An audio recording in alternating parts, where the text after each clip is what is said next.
Thank you so much, Mr. Chairman. Really appreciate it. Mr. Dunn, thank you, sir, for being here.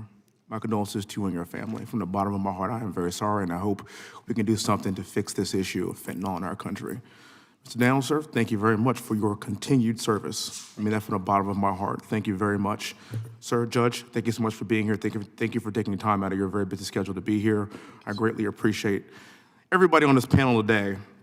I think we've heard a lot of talk today about the 5 million people, illegal people that have entered this country, and that's a fact. There's just absolutely no getting around that. 5 million people have entered our country illegally. That's the equivalent to 7 congressional districts. Enough fentanyl has poured into our country to kill every American 5 times. I say that again, to kill every American 5 times. Sir, your son is one of those Americans. This is a fact. I'm from Houston. Houston is known for a lot of things. We're known for the world champion Astros, and we're also known as being the human trafficking capital of the entire world.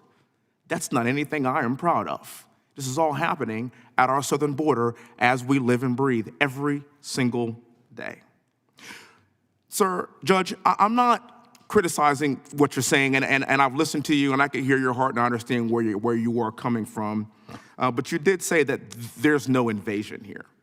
And I'm somebody that likes to look at the definition of things before we actually can have this conversation. And according to Oxford, the definition of an invasion is an incursion by a large number of people or things into a place or sphere of activity. I say it again. An incursion by a large number of people, and I would say 5 million people constitutes a large number, or things, and I would say enough fentanyl to pour into our country to kill every American 5 times is a thing. I would consider that to be the direct definition of the word invasion. My colleague, Mr. Gooden, talked about race and using the word racism and racist, and I've been black for a long time, sir, so I get it. And I've been a minority in this country for a very long time. But this is actually not about race. This is actually an issue of public safety.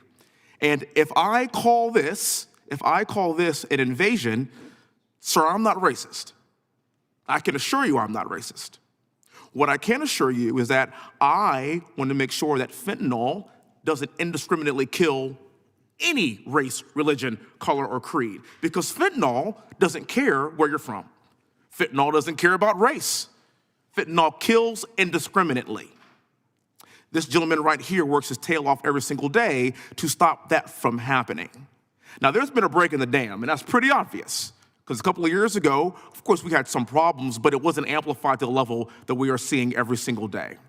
And the reason why we have to be careful with what we call and what we deem racist moving forward in the future is because we start to lose focus on what the actual problem is.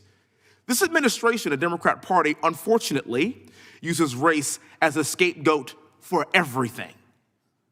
And as somebody that wants to make sure that we do attack racist issues when they do occur, we can't be the boy who cried wolf and blame racism all the time. I am here to hold this administration accountable to understand that there are issues of race that need to be addressed, and sir, this ain't one of them.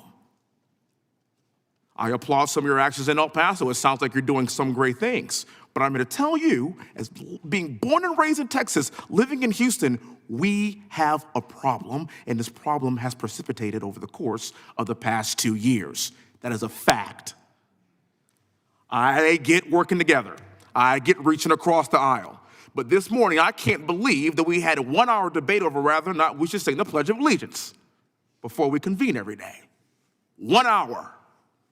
That, to me, is antithetical to the point of this meeting today. I implore you all to be careful with using race because your son's no longer here. And I'm sorry. There's 100,000 sons and daughters that are no longer here because of fentanyl last year.